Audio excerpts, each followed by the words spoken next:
You've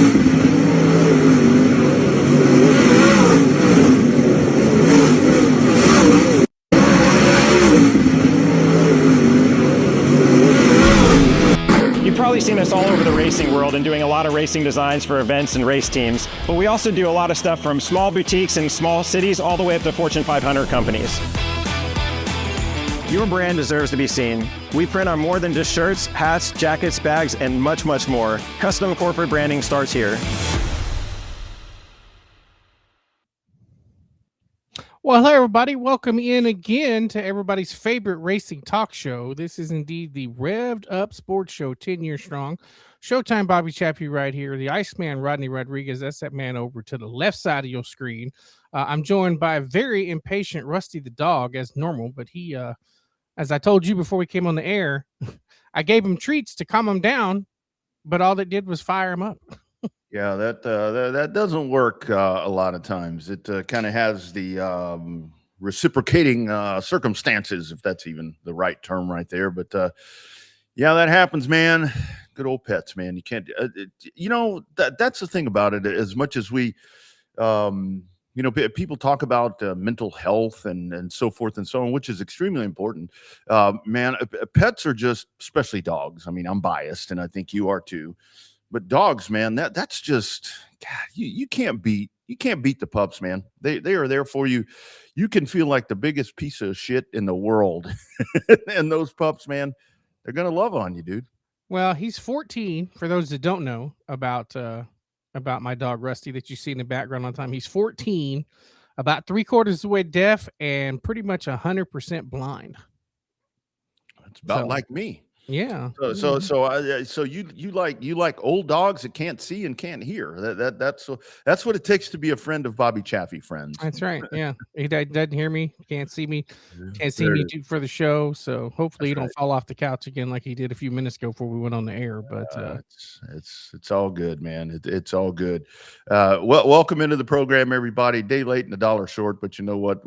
We got it done. We got it done, and this will be, this show is always a lot of fun. I mean, that's what we've always really strived to do, to talk racing and be, pretty explicit about a lot of different things. But then you have weeks like we just went through, the racing family, and this is like worldwide, right? And obviously you had what happened on Thursday, and then we get the news a little bit later in the weekend where it hits close to home. It's just, man, that was a hell of a few days, wasn't it? a pretty surreal few days anyway. When you got, I mean, that Thursday deal with Kyle Busch, like we had texted that morning about him. I think I texted you about him being sick and gonna miss the races in Charlotte. And then like 4 hours later, you text me with the screenshot that he died. I'm like, oh, damn, what the hell happened there? And we texted back and forth like lost kids for a minute going, what happened? What do you mean? What happened? Yeah. And that's where, it's so weird these days, because I was working on some stuff and I saw that come across, and it's like, these days you can't instantly think that something is legit, because even when the first time I saw it, and it was pretty fresh when I saw it, it said NASCAR, but there have been way too often of times lately where I see news that supposedly breaks, and you look and it looks like it's a viable source, and it's not.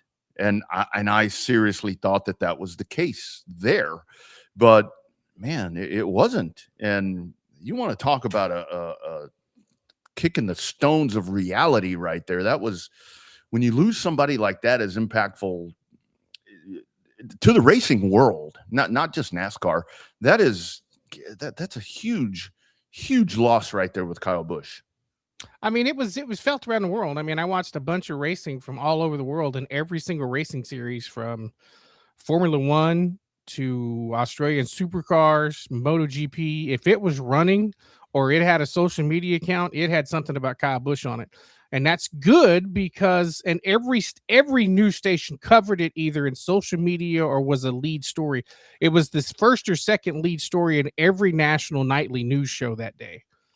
So the one thing, while I'm disappointed that he's gone and we'll miss his character, the one thing I can say is that at least it transcended the sport and actually made NASCAR drivers look like as they are as real legitimate sports stars. I think this may be a negative way to look at it, but I mean, he transcended. It was kind of like when Earnhardt died. Earnhardt was on the cover of Time magazine. Yep. And it's like, you know, we obviously we agree that they're superstars and they're sports stars and athletes and all that. It's hard for somebody that doesn't understand this sport to agree with that or understand that. Here's looking at you, Stephen A. Smith. But I think that it transcended the sports world and, you know, became a huge story where it was a mainstream story. It still is about a week later now that the autopsy's out.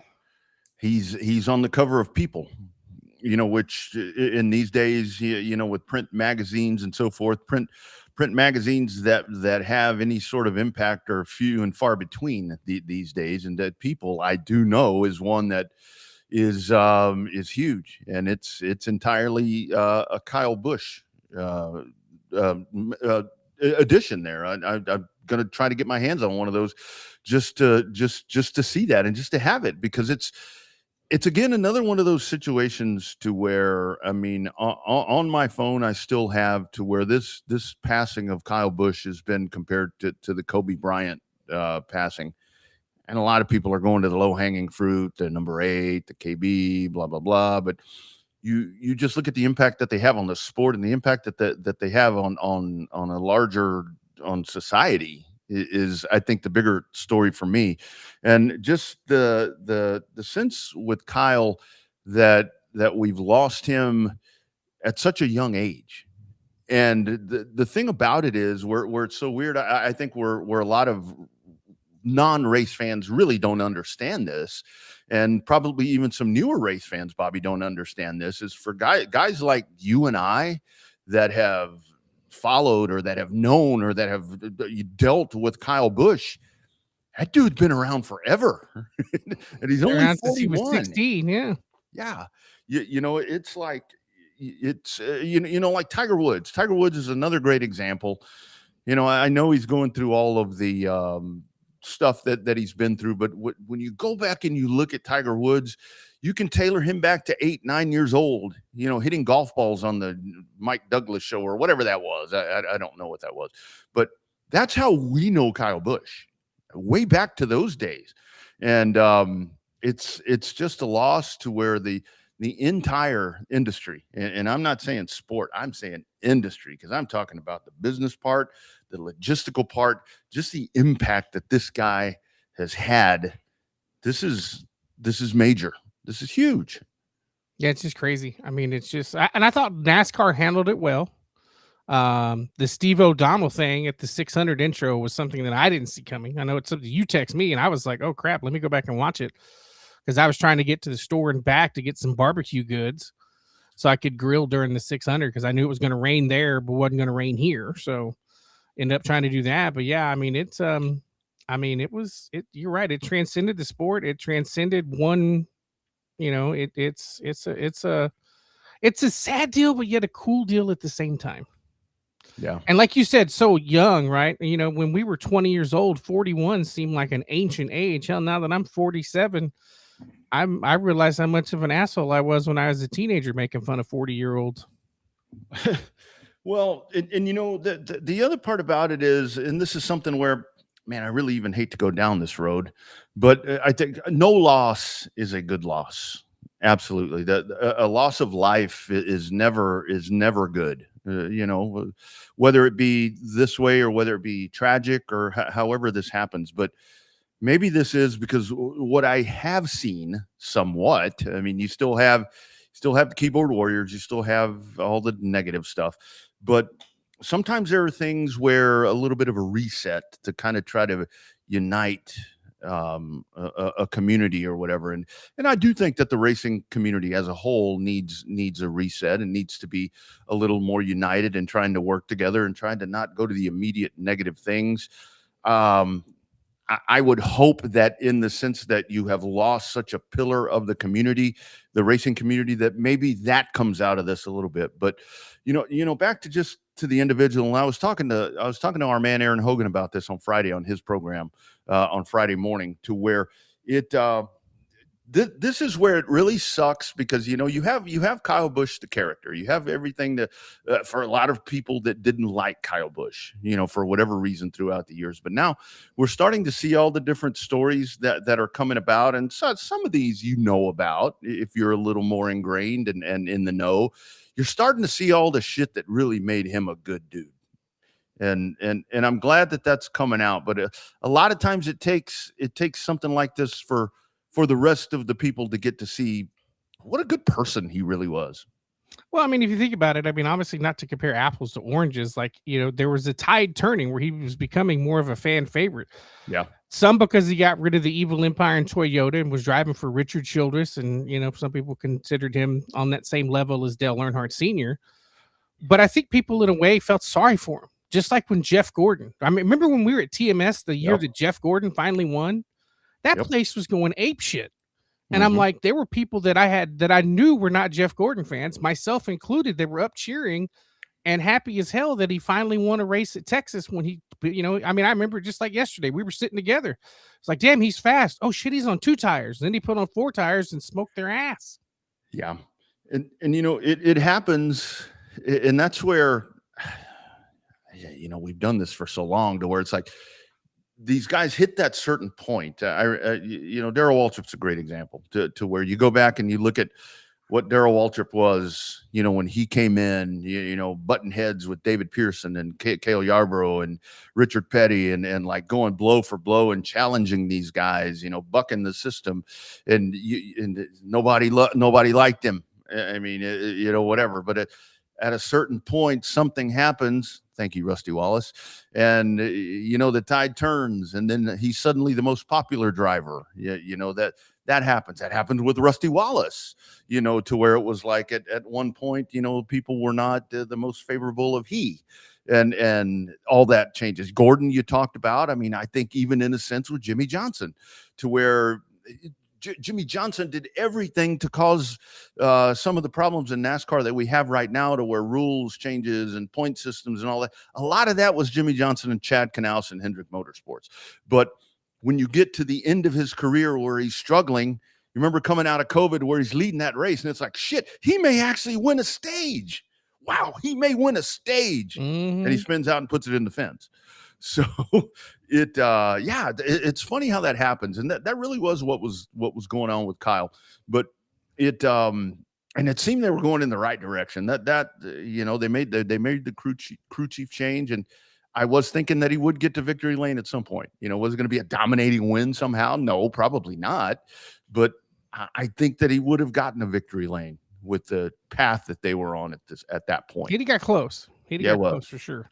Competitive, that was the big thing right there. But I think and with Kyle, it what's just been extraordinary, and where racing is so different is when football, basketball, baseball, name the sport, when somebody passes away like that of the magnitude of Kyle Busch, you do see the outpouring of his colleagues, or of the colleagues of whoever that are doing whatever. A lot of times it's like some of this stuff sounds like canned politically correct stuff. The emotion in these guys with people that he locked horns with, Brad Keselowski, Joey Logano, these guys, you feel their pain. That tells me how genuine this sport is. Yeah, I mean, like when Brad Keselowski, I mean, it's almost like a sense of guilt, double checking their own selves to make sure they were at peace with Kyle Busch, especially Keselowski and Logano. Yep. That was to me, that's what I caught in that. Now, obviously, when you have a feud like that, I mean, I think that it was just, you had too many cooks at that time, and you had, too many chefs in the kitchen, so to speak, and somebody had to be the lead dog. So they all butted head there for years. Yeah. And the other thing that I take out of Kyle Busch, something that I blamed on Kyle Busch for a long time, and now in the last few years, I've kind of changed it. Not so much when I say blame Kyle Busch, but something that I credit Kyle Busch with, and it's probably not a good thing, is that now where we talk about the young racers that don't give a damn, You know, when you had these newer drivers that started coming out and were talking shit and doing all these different things and were just asses, I would always say, well, that's because of Kyle Busch, because that's what he did. But when you go back and you look at it, what Kyle Busch did different was Kyle Busch always backed up everything he said. It was immortal words of Kid Rock. It ain't cocky if you back it up. It's like it's an AJ Foyt, Tony Stewart kind of guy, but it was just in a younger framed new guy that just came around and just talked a lot of shit. But damn, that man could drive, you know. And we've seen it firsthand, just how good he was. God, that's still so weird. Talking about him in the past tense is so weird. It will be for a while. Yeah. And it is devastating. I mean, just for the sport all the way down. And, you know, the other part about Kyle, where I think, again, a lot of people don't understand is that the guy didn't have to work on his cars, but he could. But he did. He did. He worked on those super late models. Yeah. Yeah. Yeah. You know, and I remember the first Derby that you and I went to, which is the first Derby that I ever went to, I had managed to get myself right there to Myers and Booth Victory Lane or whatever it's called there at Five Flags. He wins the race and I had scooted like way up to the front and he gets out of the car and I mean, I didn't know Kyle Busch, but you know, I kind of gave him a thumbs up or whatever. And he walks by and I go to give him a high five and he's like punches me in the shoulder like a guy that he's known. And he's like, that's how you fucking race Pensacola. Those are the only words that I ever exchanged with Kyle Busch, and it was him talking. So yeah, man, just everything he did it with 150,000%. Yeah, pretty crazy. Yeah. It really was a shock when you see that come across something like that. And this goes back to, you know, the signs were there, and I guess some of the hindsight now to where, well, it's NASCAR's job. He's coughing at the end of the interview with Amanda. Yeah. And I mean, even, you know, Mario Andretti, you know, and it's like, you know, as much as we have, you know, conversed with Mario where he's like in that interview, you know, talking to him, he's like, you know, he does the modern day Gen Z type of where he pulls his phone out. He's look, I was just talking to him. And it's like, damn, shit can change real fast, can it? Life goes by at a heartbeat and a lightning bolt. Yeah. And it really was, I think for Samantha and Brexton and Lennox, you know, to be there on Sunday, I did not see that one coming. And that was like, from what I've heard, I watched, I guess Dale Jr. Download, and they didn't know anything about this. It was like he said 5 minutes before that actually hit the air that they're like, they're fucking here. They are here. And, you know, and I think that that's good for them because look, when you go back and you look at that family, you know, Kyle's family, that's not a family that they act like they like racing because dad or the husband did it. They're a racing family. And the fact that they were there, I think that I actually think, Bobby, that helped in the healing process for a lot of people. Not that you're going to be grieving for a while, but I think that helps even for the race fans watching. I think so. I mean, I think it made a huge impact. I mean, obviously, there were some people out there saying, why trot out the widow in public and all that. It just proved the one thing we've always known. Racing is a family. Yeah. You feel it, especially when you've got 36 guys and gals that race together every single week for 38 out of 40 weeks. You know, it's a close-knit community. Their kids play together. Yeah. You know, all that kind of stuff. You know, they go to the same churches. They go to the same MRO, you know, motor racing outreach every Sunday. Yeah. You know, they're always around each other, you know, and it's like, a lot of it, you know, there was a difference when like you had like Blaney and Bubba Wallace and Daniel Suarez and all those young guys together, Chase Elliott, the bros, you know, when you had all 4 or 5 of those guys that were all hanging out together, partying together. Well, now they've slowed down because they're all getting married. They all got kids now, except for Chase Elliott. He's working on it, I imagine. But you know, I mean, it's like, you know, that time has passed. And, you know, now granted they get into it with each other sometimes, but you know, you're friends with your competitor. I mean, you know that same thing. You know, when you race against somebody for a season, you may not like them, but you're like, damn, I got to do better to beat this guy or whatever. Yeah, and that's where just as you get older, you learn to understand and just being a competitor. Yeah, I mean, some of my good buddies right now, I couldn't stand them on the track.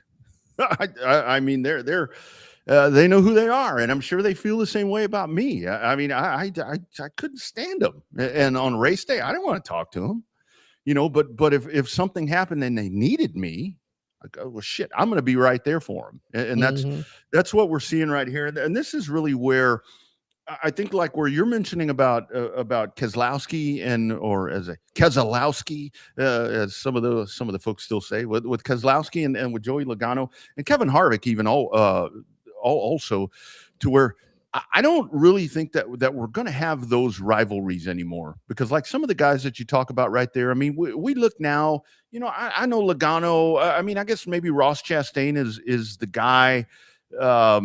You know, maybe with Denny Hamlin and some of that water under the bridge right there. But I don't really think we ever get back to the time, just because it's not correct to be those type of rivals anymore, if that sounds right anymore.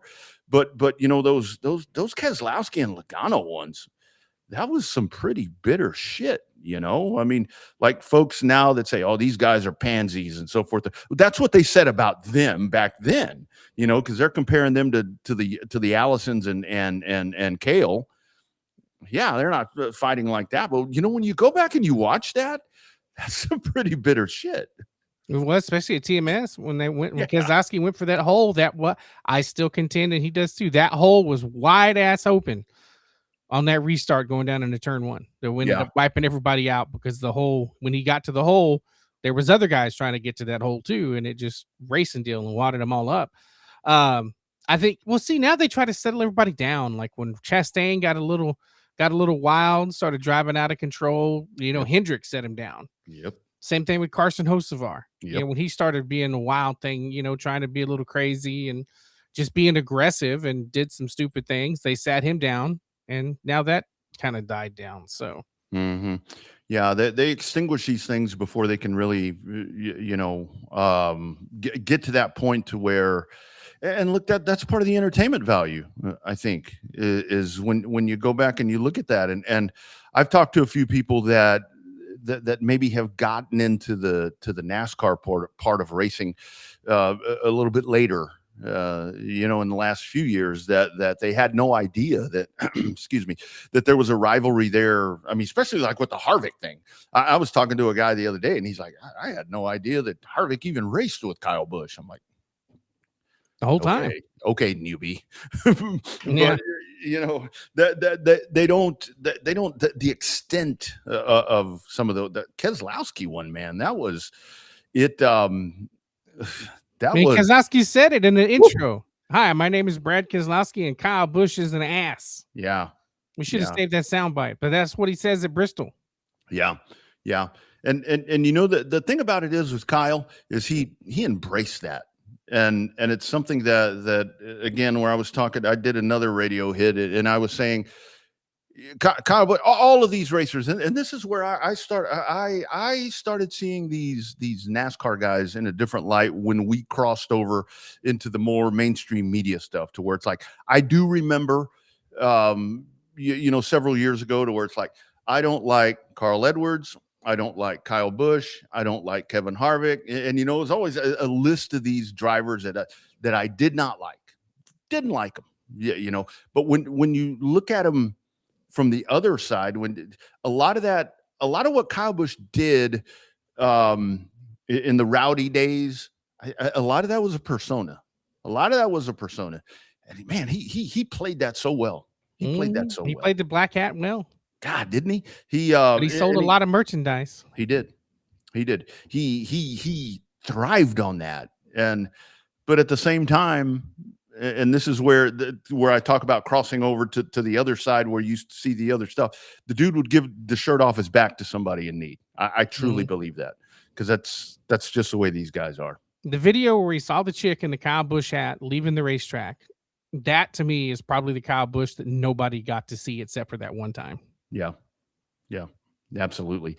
And what makes this even more crushing, that's sort of from a racing standpoint, is that I think Kyle was at a point in his life to where he's going to try to win another race or two on the Cup side, but he was now more concentrated on his family, on his kids.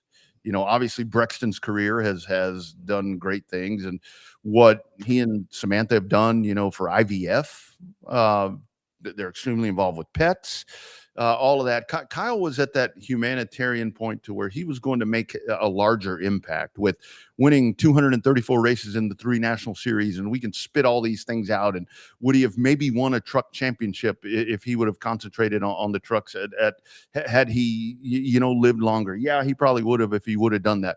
But I think he was at a point of his life to where he was going to become the humanitarian that was always in there, because he got to the point in his racing career where, okay, it's time to go do the rest of my life. Yeah. And that's what sucks, is we never get to see that part. Yeah. Definitely don't get to see that. I mean, like I said, we get the joy. I guess you could use word joy in this circumstance. So, you know, when we get to see these guys in a different light. You know, because we've been to Kyle Busch press conferences, we've been to the bullpens with Kyle Busch trying to answer questions, and sure, they talk to the same 6 or 7 people every week. That's what everybody does, right? Because that's the same 6 or 7 people are the ones asking the questions every week.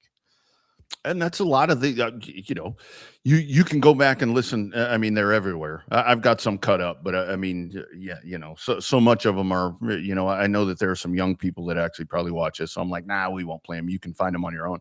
But I mean, I think that's a lot of the frustration that Kyle Busch had, throughout some of his career, is where when he would get frustrated with the media, it's like, come on. And that's where racing is so different, because he goes stick one of these mics in somebody's face when they're in the heat of the moment. And Kyle Busch was the best example of it, to where it's like, okay, you put that, you better have thick skin. It's hot. That's right. It's a hot mic. Yeah. He's going to tell you what he's thinking, but just a tough, all of that. And it happened so fast. And, one of the questions that I got was, is it any different, for me as a race fan or whatever, that this didn't happen on the track? And, that was kind of a poignant question, where when it was first asked to me, I'm like, oh, that's kind of a shitty question to ask. But a morbid question. Yeah. As I kind of thought about it, I processed it a little bit more, to where, honestly, I think for me, it was a little more tragic that it happened this way, because a seemingly healthy 41-year-old man, up until a day and a half before you lose him, you see him and everything appears to be okay. Yeah. And that's the tragedy part. And that's where blink your eyes and it's gone. So to me, it's a little harder the way that it happened. With some of these guys that I did some unofficial research and looked it up. I think the last time a full-time Cup driver died was Earnhardt. That was on the racetrack. Before that, the last time that a full-time Cup driver passed was in '93 with Allison. And then 3 months before that, Alan Kwiecki. Yeah.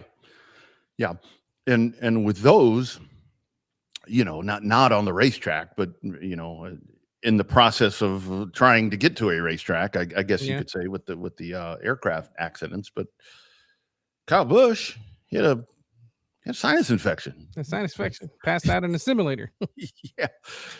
And it's and that was where, as the story has come out more and more, and you go back to it, you do kind of look for signs, because again, totally different situation, but you can go back and, like with Tim Richmond, where we mentioned the cough, you can go back and find interviews with Tim Richmond as all that was going on, to where that dude, but his was prolonged. I mean, it was months and months of this guy, and it's, in the middle of whatever. with Kyle, I've seen a couple of little instances of it, but this is where you go back to, like I said, a seemingly healthy dude, in great shape. I mean, hell, Yeah. drank the best energy drinks. Just ask him. So it oh man, I still, I mean, the whole talking about him in past tense is just, it's just fucking wild, man. Just crazy. Life comes at you fast. It does. Hell, that wasn't even the only bad news we got. No, and that's coming up. But to the industry's credit, I think that they did a really good job on handling this, and the way that everything was presented. People want to bitch about Prime. I think Prime did a great job of. I want to ask you about presenting. that. So the ratings are out today. Well, they didn't give any specific. I think they may have. I got to go back and look at the Toby Christie story. Ratings compared to last year's first ever race on Prime up 12%. Up 12%. Is that because people wanted to tune in and see what they were going to do for Kyle Busch? I hate to kind of crush the Prime, and I heard, I forget who it was that was talking about this, and they did attribute that, because I think it was 3 million approximately what watched, which is a staggering number. That's a hell of a number for streaming. Yeah, especially for all the people that couldn't get it. Wink, wink. It heard the new commercial with Dale Jr.? No. Dale Jr. at the very end of the commercial talking about racing on Amazon Prime. He goes, and if you don't get it, you can sign up for the free 30-day trial on Amazon at amazon.com/prime. Says it in the commercial on channel 90. Well, I'll tell you, it's worth getting because the coverage is really good. Even in my opinion, even with this dark cloud, literally, I mean, it was like, okay, Kyle Busch, you lose Kyle Busch on Thursday, and that stubborn son of a bitch is going to make it harder than shit for everybody to race this weekend. That's exactly what happened.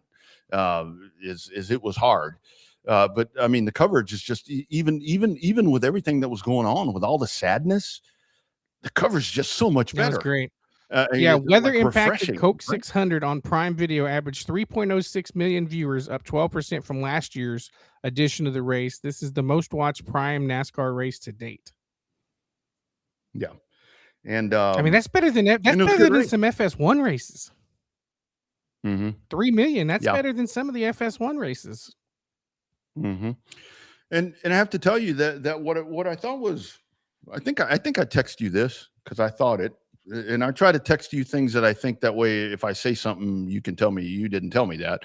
But even though that it was very, very sad, just throughout the weekend, everything that went on at Charlotte, even as fresh as this was, it wasn't, there was a lot of remembrance, obviously, about Kyle, as there should be, but it wasn't a total, wasn't as somber as it sappy. Yeah, even with the weather. They still had to fill though, and then they got into more Kyle Busch stuff. But especially during the O'Reilly race, they had a lot of time to fill with that one. And then with the truck race being delayed, they had a lot of time to fill that. Speaking of truck race, Eric Brennan rather. Oh, what a pro! Can you imagine the first time you're on the air? Excuse me. I mean, first time you're on the air with the trucks for the 2026 season, and that's how you have to be. You're the lead race into Kyle Busch. That guy right there, man. I'm here to tell you that guy is rock solid. If you're not familiar with that dude's work and you want to hear just a tremendous race announcer, go and watch that dude. And that's a guy that does it the right way. That's a guy that looks outside the window and watches a monitor. And that's what was so different with the truck race, to where it's like, something happens with the truck race and I think in my opinion, that's where, like, when people say, because the broadcasters aren't there. I know that these guys were there this weekend, but I think that's the thing where everything in those broadcasts, everything is just so delayed and shit gets missed. But when you have a play-by-play person that is that on point, I mean, I don't care if they're there or in Charlotte and the race is somewhere else. When somebody's watching all of that, I mean, it just flows better. I mean, it's brilliant. His work is great. Yeah.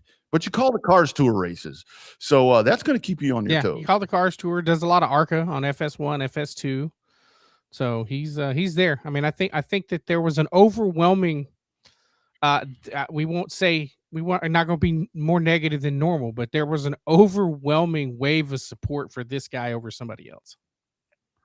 Yeah, look, man, I'll say her name. I love Jamie. Comes to when it comes, I mean, a lot of what I have said, a lot of what hurts Jamie is that not being. And again, I am hardly anyone to give advice, but just in my past, when you have a strong play-by-play person like that, what happens to me also often with Jamie is that whether it be whoever's working with her, that they kind of they step on her toes, and they kind of take some of that from her, and she doesn't to take command of the booth. And that's where the difference is with him. That is his booth. I mean, there are times if you go back and you rewatch that race where these guys are bantering back and forth as well as they do, the color analyst, and then he decides to talk and they shut the fuck up. Yeah. Yeah. Dude, this is my booth. I am running this broadcast. And I'm sure he set that expectation and just knocked it out of the park. And Jamie's great. I mean, she was great at Indianapolis. She's great. Damn good pit reporter. Was able to transition seamlessly over to Indy. Did you hear that thing that I sent you? Her mom was a showgirl, and I'll try not to. We're not here to talk about any of that, but Jamie, she saw some crazy stuff in her childhood, younger days. Yeah, crazy. Yeah, you sent it to me. I was like, oh wow. Yeah, yep. But rest in peace, Kyle Busch. Weird to say in 2026, my man. That.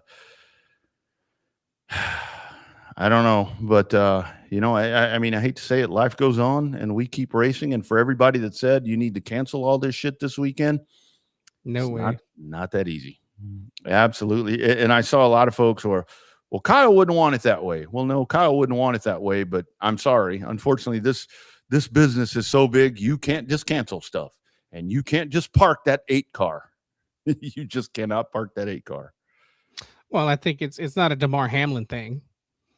Yeah, no. I mean, no. they're not gonna cancel it, halfway through or whatever. So, yeah, let's say hypothetically you're having a race and something tragic happens, the Dan Weldon situation. Yeah, you don't need to be racing that day after the race has started. But different situation. I think it was. That's what Kyle would have wanted. There's no doubt about it. But good job by NASCAR and good job by Prime and CW and FS1 in getting the weekend in, and great job by all the fans for hanging out for all of that. Unfortunately, that wasn't the only bad news, and the other hits home really, really close. We'll talk about that here in just a second. But first, a word from our friends at My Race Pass and On Demand Shirts. Welcome to the My Race Pass app, the #1 app for motorsports fans. We want to make sure you get the most out of your My Race Pass app experience. With your new free account, you can use the My Race Pass app to see race day information, including event entries and official lineups and results for over 600 organizations across North America. You can also see track information and purchase online event tickets for select tracks. With your free account, you can also search for a track or series on the My Race Pass app and favorite their profile to receive news and race day notifications on your mobile device. To see more information and to see which app subscription is best for you, be sure to visit getmrpapp.com. My Race Pass, the ultimate racing resource. Why is branded apparel so important for your company? Well, because a shirt or even a hat that has your brand on it gets worn to grocery stores, baseball games, or even family reunions. The impressions are endless and they last years. Contact us today so we can help elevate your company. That's right. ODS On Demand Shirts, official apparel provider of Showtime Bobby Chaffee, of me, of the Revved Up Sports Show, of all of it. Be sure and check them out. It is On Demand Shirts. This leads directly into the other. And again, this is somewhat of a little more somber show, but at the same time, a celebration. And I think for more of us here in Texas, this is where we're going to celebrate life. And there will be a celebration of life tomorrow. We'll talk about that. But our Sean Folsom photo of the week, we're going to take a look at right here. And this is Sugar Sean sent this over to us. And obviously the man on the right, we lost this past weekend. That is the great Jack Sandifer. And Sean thought that it was only fitting to send this over because I guess, Jack on the left. On the right is our man, Mr. Larry. So Larry Kaler, two of the best. Larry Kaler, couple of old grumpy tech guys right there at what is that? So I guess that was Thunder Hill, I guess, back in those days. Look at that right there. How about that? Look at those two. That was a good one. He shocked both of us when he was able to find that and send it to us. So, yep, two guys just doing what they love right there. Look at that. And obviously that's opening ceremonies. Because look at the smiles on their faces. They hadn't quite gone to work yet. They hadn't DQ'd anybody yet in that one. Yeah. They hadn't got into that part yet. So just a great photo. I would say Sean would have to tell us, but I would say circa 2011, 2012. I would say is probably what those are. 10 to 12, probably right in there. Yep. But that is our Sean Folsom photography photo of the week. Be sure and check in every week right here on Revved Up, and we will get those popped up. But yeah, Sean pulled that out. He always gives us a reason why, and obviously reason pretty clear on that one. Mr. Jack Sandifer, son of a gun, hot damn, good dude. Yeah, I was texting Keith Sandifer, Jack's son. You know that for the people that don't know. I texted him. I said, your dad is the one guy that has been requested the most to come on this show. And I said, he never wanted to come because he said he couldn't talk, didn't like to talk. I said, but you give that man some Miller Lights in the bed of a dually pickup truck or around a fire at the Derby, and that man would sing like a bird and tell all these damn stories. Yeah.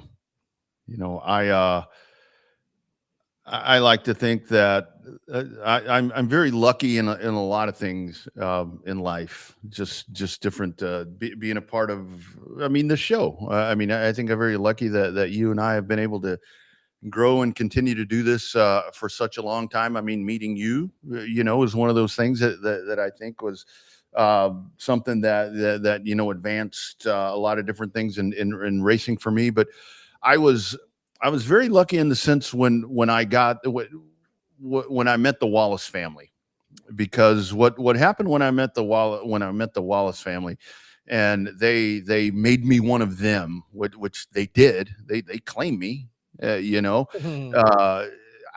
became a member of not only the Wallace family. I became a part of the Stewart family. I became a part of the Nauman family. I became a part of the Sandifer family. Lori, Jake Jr.'s wife. That's the twin to Keith, believe it or not. Keith, you ugly. Lori, you're pretty. I don't get it, but they're twins. They're born at the same time. But God, just so many memories have come back, throughout this for me. I remember one of the, I was so lucky that I would go to Mama Dean and Jack's house. And a lot of times what we did is we race on Saturday night, and I'd whether I'd stay with Jake and Lori or Mary Ann and Danny or whatever the case may have been. And we go to Jack's on Sunday and relive all the shit. It's like it, but Jack, the thing that people probably, again, the newer people don't realize about Jack, why is Jack such a great tech man?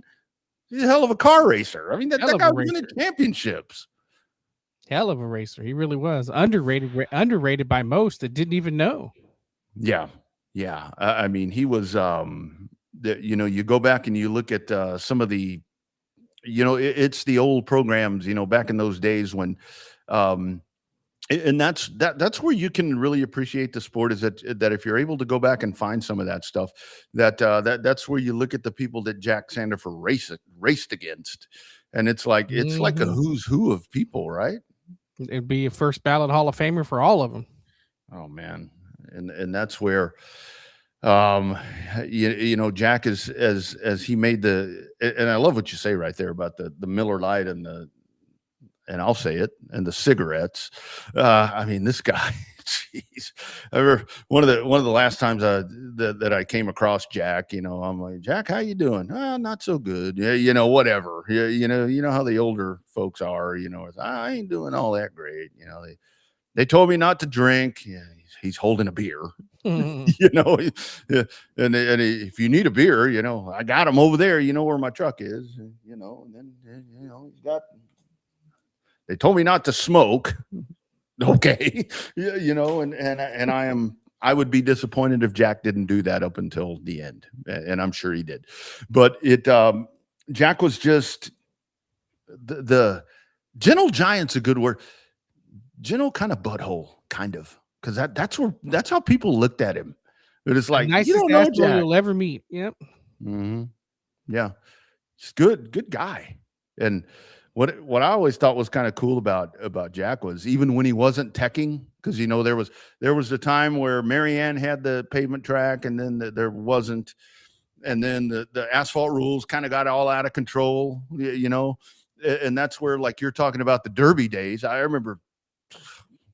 Like you said, just like it was yesterday when Jack was not teching, he was not employed by a racetrack as a tech person, sitting there telling him, well, this fucking class, you know, this, you know, I'm sitting there bitching and all this shit. And he's like, I've got the rules written on how we can fix it. He wasn't even the tech guy, and he had rules written on how to fix stuff. It was crazy. I mean, he always thought about it, and he was always looking, you know, even when you're having conversations.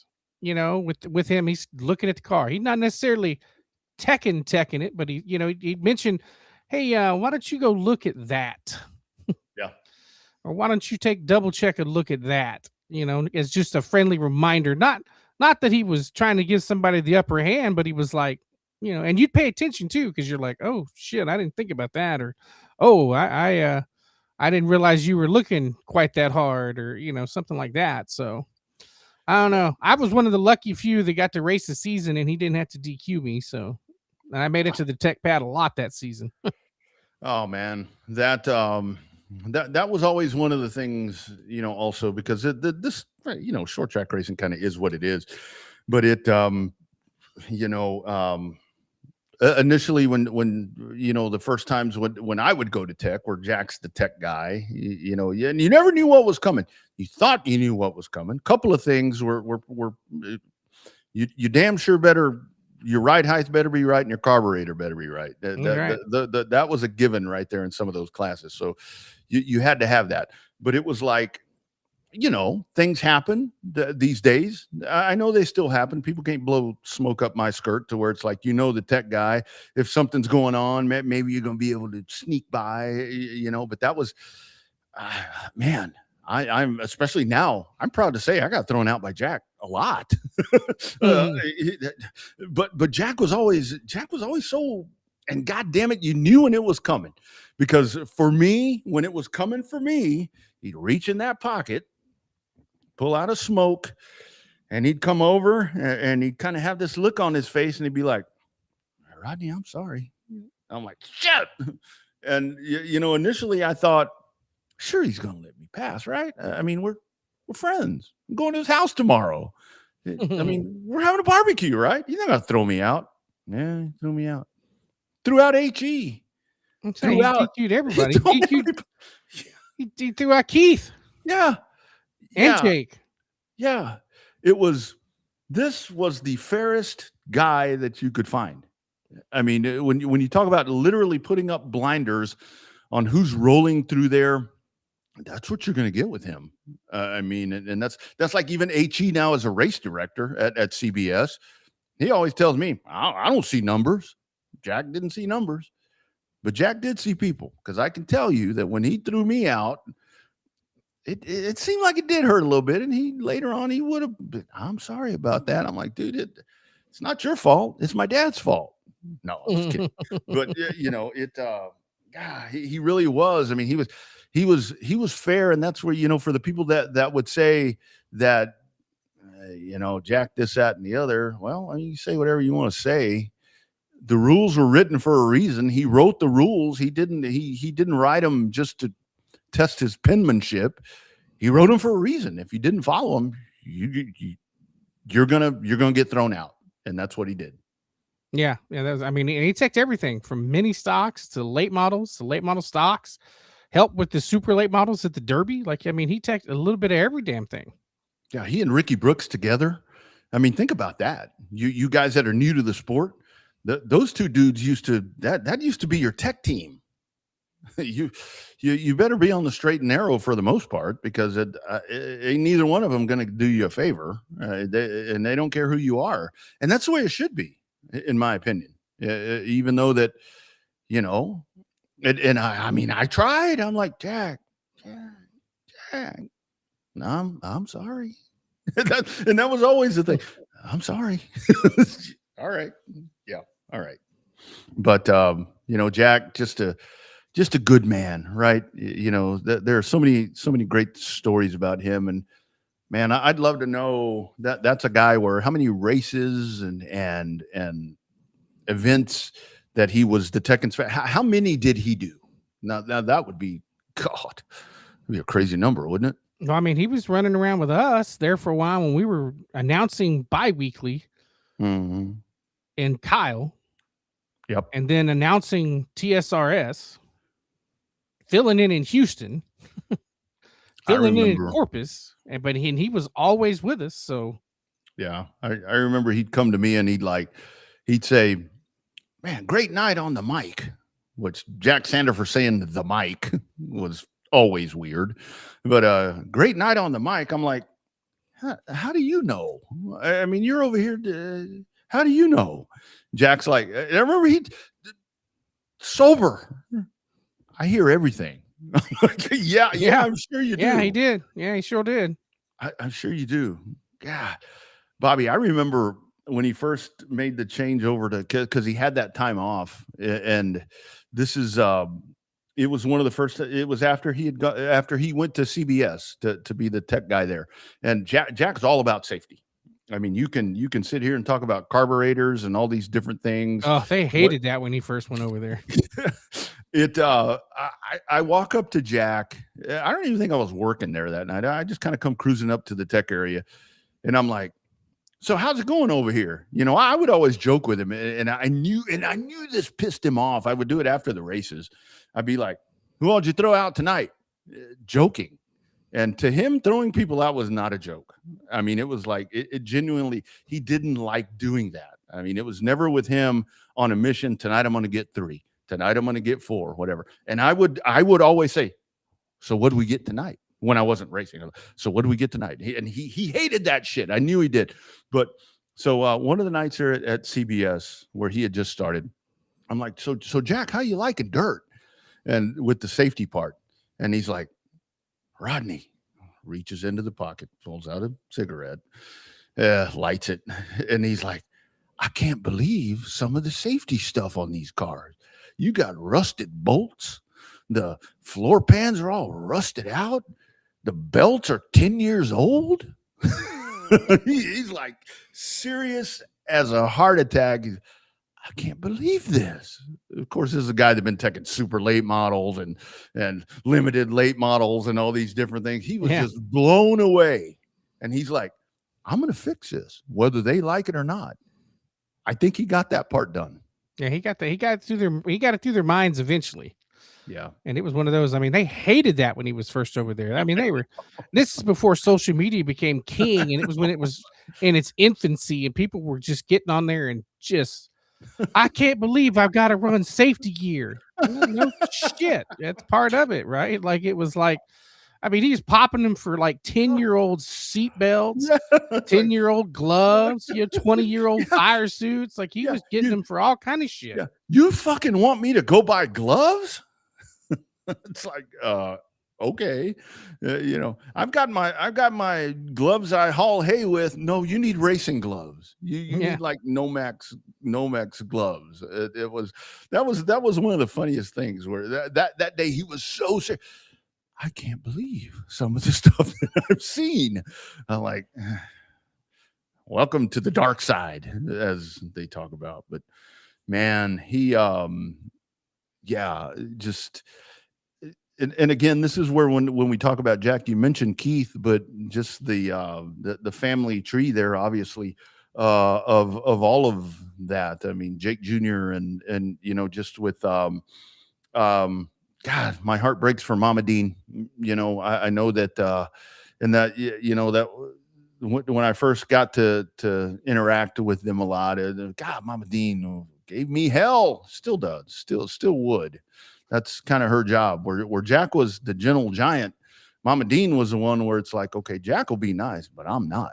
She'll tell you that too. And yeah, They used to man, always give Elizabeth shit about how the hell she put up with me. oh, that lady right there. And again, this is where we go back to, the racing family and just some of the great, you said it. I mean, some of the great compliments that we've seen, and, we're seeing some tonight, and I know that we'll get a lot more on the replays to where just all the great outpouring of love and stories about Jack. And like you meant, or like you text me, you've got all the, service and so forth, and graveside services and so forth tomorrow, and we'll give you that information here in just a minute. But that's going to be family reunion. Boom, right there. It's going to be sad, but the stories tomorrow, oh my goodness. Yeah. Be like when we went to Greg's thing. It was like a section of my childhood was all in the same building at the same time. Yeah, it's going to be the same thing, but it's going to be the same thing tomorrow. I'm going to be. I mean, it will be a family reunion. Yeah, and it will be packed. We should, as bad as it is, I want to come with a tape recorder so I can just put it in the middle of a table and let them guys go. I mean, it's inappropriate to do that, but oh man, the stories that are going to go tomorrow. Oh man. Hey, I ain't gonna lie, dude. I almost thought of reaching out to Marianne and asking, we think about a post-race show for this tomorrow. because that Jack would want that. I mean, when you talk about what Kyle would have wanted, I mean, hey, Miller Lights, and let's smoke some cigarettes and let's tell some stories about Jack Sandifer. That would be right up his alley. So the services Friday 10 a.m. That's family visitation. 11 a.m. Bastrop Providence Funeral Home. That's 2079 Highway 71 East in Bastrop. We'll get that posted up on the socials. If you're familiar with Bastrop, it's behind the QT and across the street from Buc-ee's. Typical Jack Sandifer fashion. 2 spots where you can get all the beer and cigarettes that you need. Yep, right there. The graveside service, 2 p.m. Austin Memorial Park. That's 2800 Hancock Drive, 78731 in Austin. So it's going to be a little bit of a difference there, back down 71 into Austin. So again, we'll get those posted. 2800 Hancock Drive for the graveside service, 2:00 after the 11 a.m. Services for him, and it will be just kind of you're going to look around. And I hate that this happens, but this is where you get to these type of situations, and you sit there in the remembrances of, in this case, Jack, and you're going to sit in that spot or stand there at the graveside service and be like, "How damn, there's so and so," and then you're going to look over there and be like, "Wow, there's so and so," and that's what's going to happen. Closest thing to a Longhorn / Thunder Hill reunion we'll have in a long time. And I did see, I don't know if, I think I saw this. Today's been kind of a blur, but I think that I saw that the Oktoberfest, I think, will be the Jack Sandifer Memorial Oktoberfest, Cotton Bowl Speedway, happening in October. So that, boom, there you go. That only fits right there. I think that should stick. It's always just been the Oktoberfest, whether it was San Antonio or wherever, but now that it's found its home at Cotton Bowl Speedway, I am in full support of that. Should be the Jack Sandifer Memorial Oktoberfest every year moving forward. Or just one, or one of the summer shootout races. That would be fitting too. Mm-hmm. Mm-hmm. Either one works. Yeah. But they're racing this weekend too. Going to be a somber day there at Cotton Bowl. So yeah, first time they're racing in a hot minute. Yeah, happen to have a race. South Texas dirt trucks will be there. So all of that going on. It's going to be a busy weekend. You guys race too, right? I mean, we'll be there. So out of the loop with right the now. dwarfs. Yeah, and who this 37? I thought there were 3 tracks racing. I may be wrong. I don't know. Hell, I can't keep up. But yeah, so 2 great racing events right there, and of course up north. It's a really rough weekend. I mean, obviously, it's very Weather-wise, rough. it's rough. Yeah. Rough weekend all the way around. So you had lots of shows that got postponed or canceled, and hopefully we're going to get to the point. Although I'm looking at some of the June weather projections, and it's, I mean, not to be Debbie Download here, but it's showing a wetter June. So I mean, I think that it. Yeah, 37's running too. Oh shit. Okay. Well, so it could be a challenge here in the next few weeks to get races in, but hopefully same thing on the 13th. We race Cotton Bowl races, 37 races, and H&P races, all on the 13th. Sheesh. Well, Texas is a big state, so we'll fall back into that because this is remembrance of Rowdy and Jack Sandifer. So we'll probably stay off of the trying to go down the negative road this week. We'll do that next week as usual, but yeah. So looking forward to those events, and again, we'll get that stuff posted there for Jack with all of that.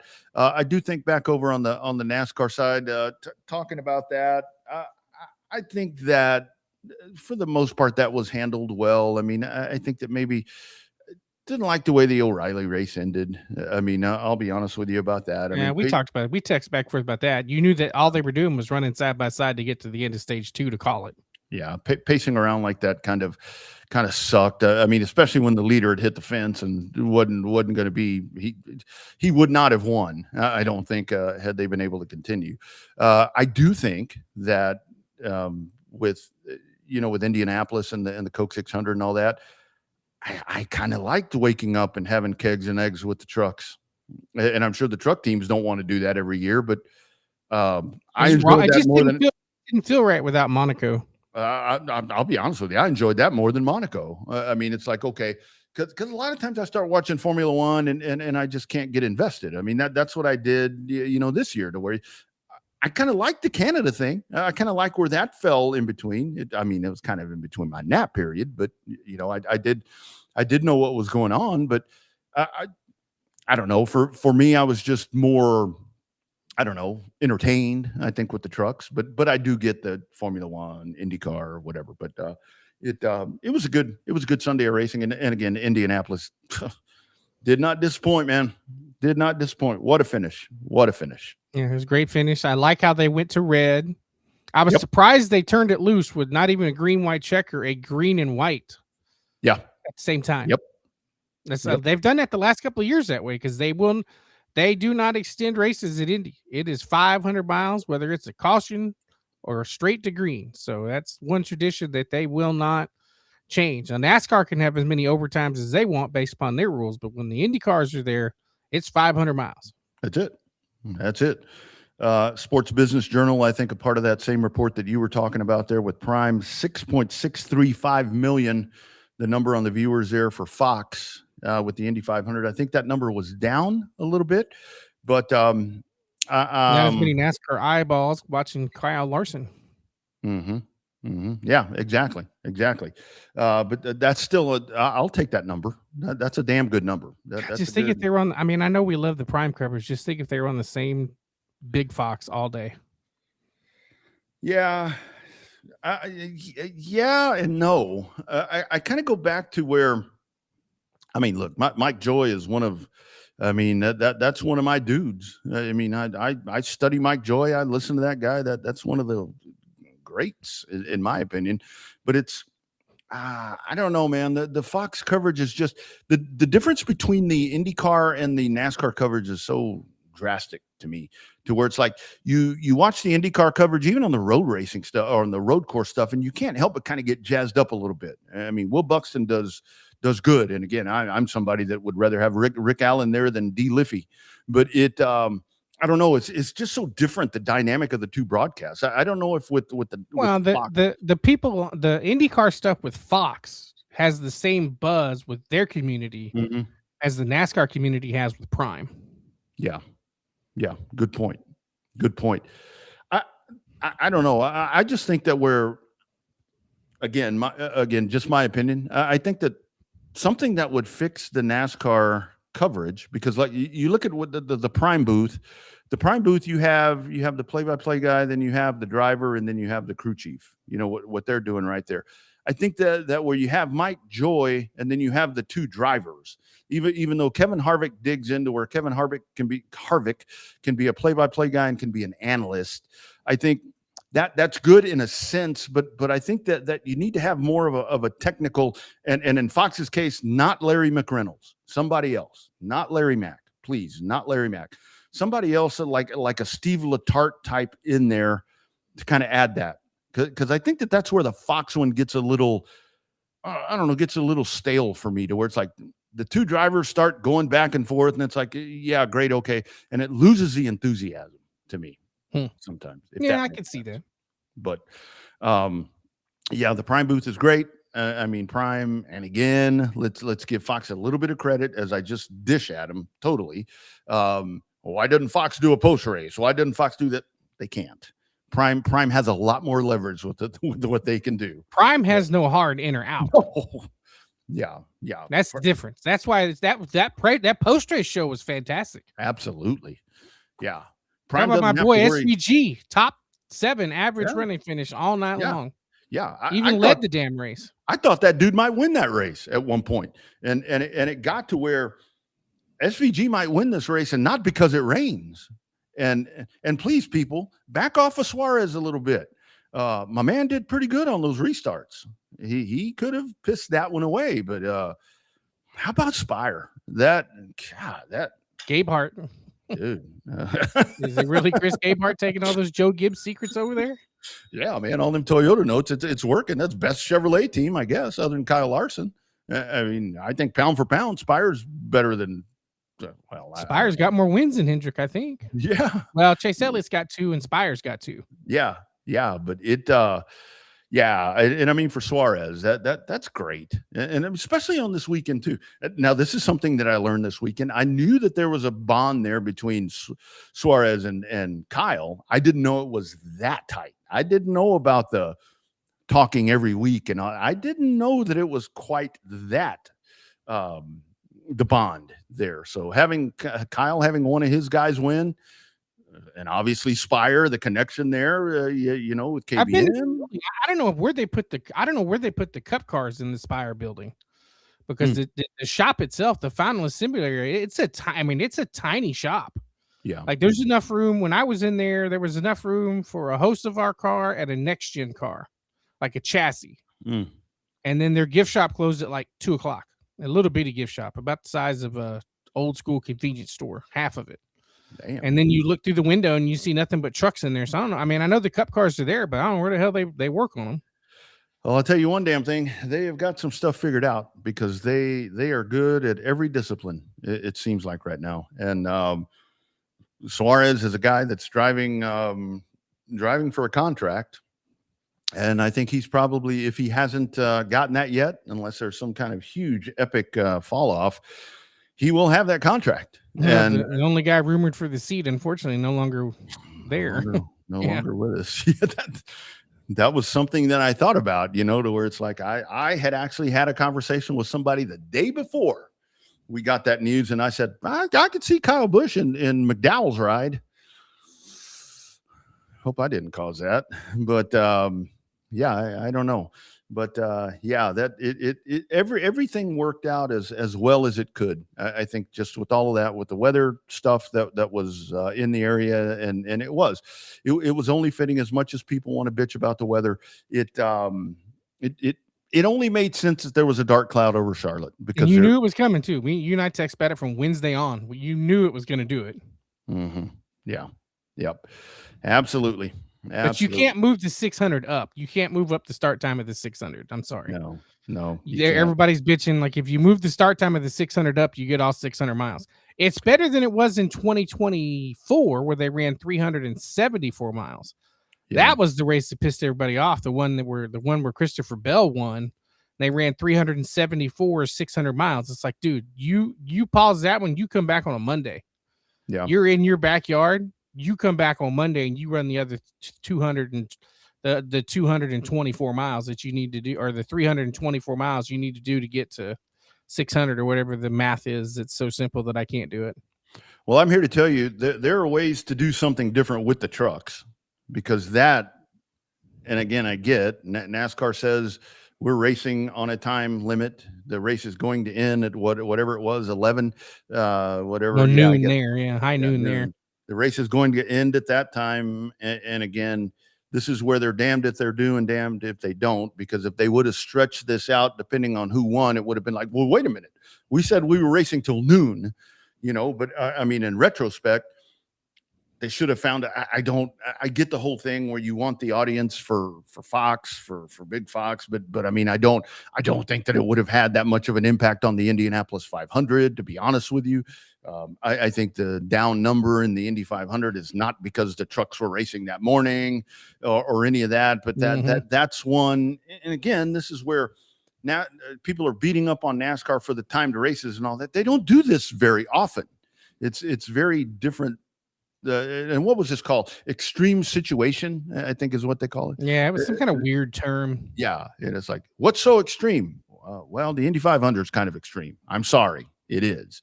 But man, you got to fix that one. You got to fix it. You got to find another route. Start them earlier. Next year when they race on Sunday morning, start them 30 minutes earlier. I didn't mind waking up to the trucks, dude. I honestly did not. Well, I was surprised they didn't really advertise it that much, though, that it was supposed to be Sunday morning.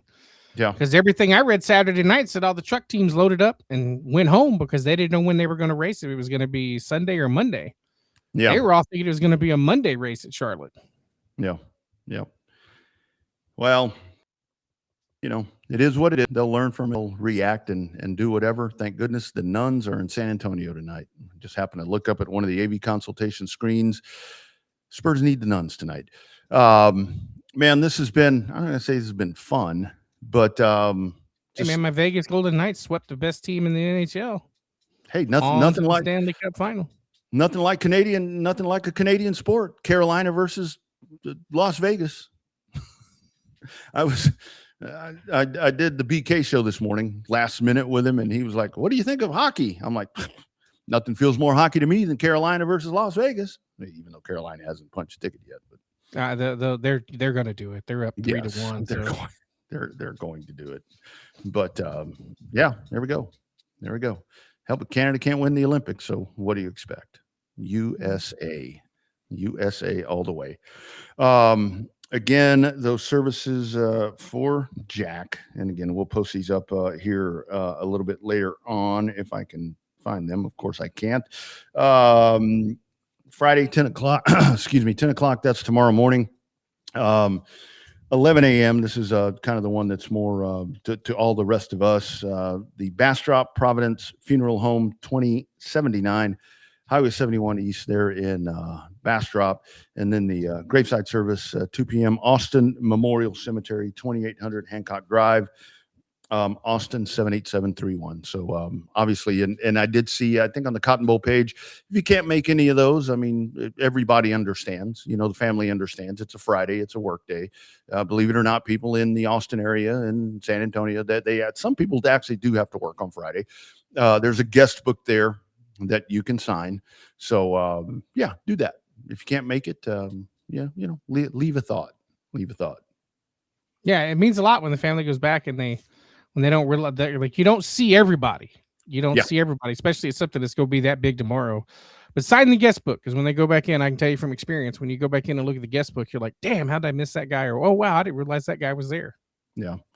And I'm here to tell I'm here to tell all you sumbitches is when you get to the pearly gates, when your time has come, you're going to get there. Jack's going to be there with that wheel. Going to have that stand-up wheel, and he's going to have his carburetor tools in his hand waiting for us. And you got to pass tech to come through, or he's going to send us awesome if somebody brought that damn wheel tomorrow. God, I hate that fucking wheel. God. Lean that wheel up against that casket. That would just be that would be awesome. That's the one that got me, and it was a couple of times, and it was.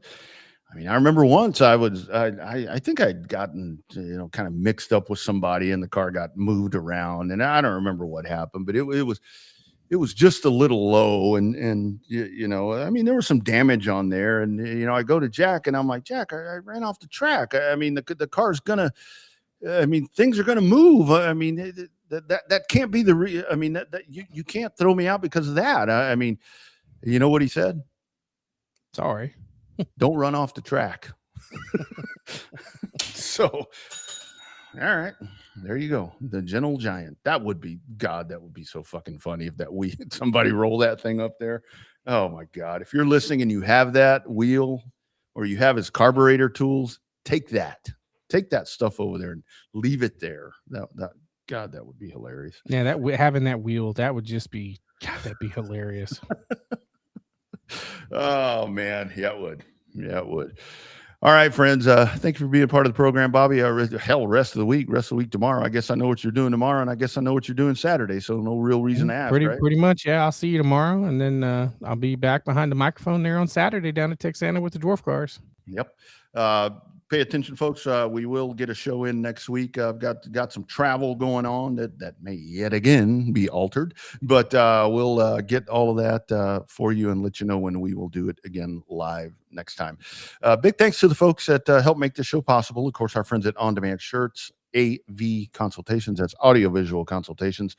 Sean Folsom Photography, always. Again, we'll pull that photo up one more time as we jump out of here for one final time tonight. There it is. Your Sean Folsom Photography photo of the week. The great Jack Sandifer. He stands on the left, and like I just like to say, Mr. Larry Kaler over on the right side. All right, friends. Showtime Bobby Chaffee down south. I'm Rodney Rodriguez. If we don't see you tomorrow or we don't see you Saturday, we'll see you next time right here on #Real Race Talk. Be well, everybody.